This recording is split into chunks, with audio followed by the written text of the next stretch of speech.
Hey guys, welcome back. So if you've been watching my videos on the 4Runner build, you know that I had the rough country 2-inch front strut and spring assembly installed on this thing, and it was driving me nuts because it never really settled and the back was always lower than the front.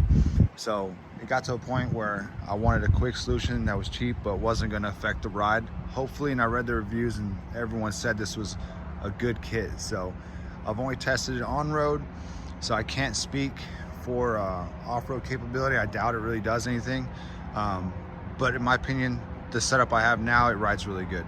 So like I said, I had the rough country front strut assembly, and that's the spring and strut. It's combined, it's one piece.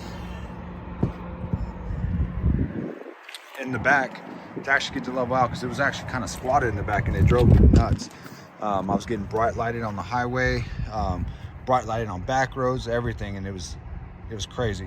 So I actually went ahead and ordered this kit, and it's the rough country 764 red.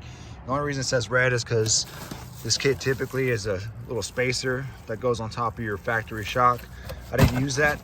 I just used the rear portion. The rear portion was just a little 2-inch spacer or whatever it is, and basically that combination leveled out the 4Runner.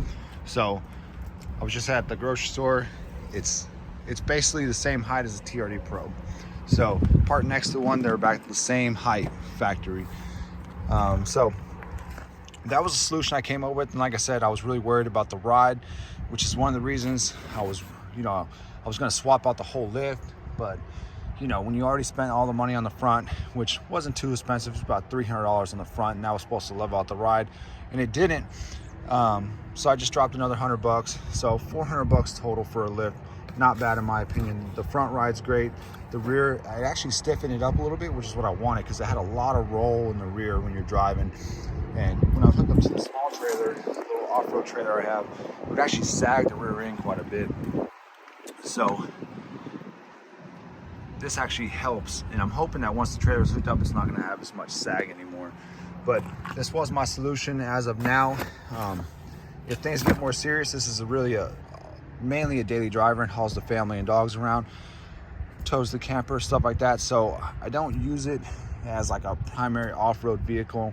And honestly, we don't off-road enough to really worry about having like a full $3,000 suspension on this thing.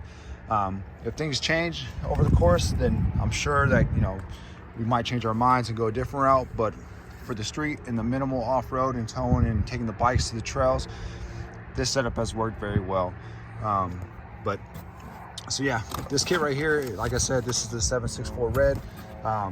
It's basically like it's the cheapest route you can go if you're gonna lift your 4Runner as a whole. So you add this to the top of the front, and then it adds the spacers to the rear, and it actually levels it out. It's about 2 inches higher, and like I said, it's the same height as the TRD Pro. So I only use the back. I'm gonna go ahead and sell the fronts on eBay. Hopefully someone needs them, wants them, but I'm gonna get at least half my money back, and this is gonna work out good in my opinion. So that was my solution.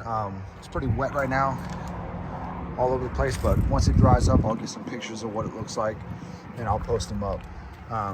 Like I said, I was worried about the ride with the spacers in the back, and it actually rides very well. So I'm pretty impressed with how it rides.